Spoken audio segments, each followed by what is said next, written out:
আচ্ছা, আজকে ফাউন্ডেশনটা দেব, এটা বিটারা বিউটি, যেটা সামারের জন্য খুব ভালো।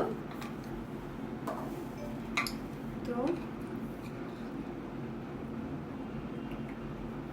অল্প একটু নিয়ে নেব, নিয়ে আমরা এটার সঙ্গে আরও একটু গরম পড়লে তখন আমরা ম্যাজিক ড্রপ ইউজ করব, না হলে এখন যা ওয়েদার আছে সেই ওয়েদারে ম্যাজিক ড্রপ দেওয়ার দরকার হবে না।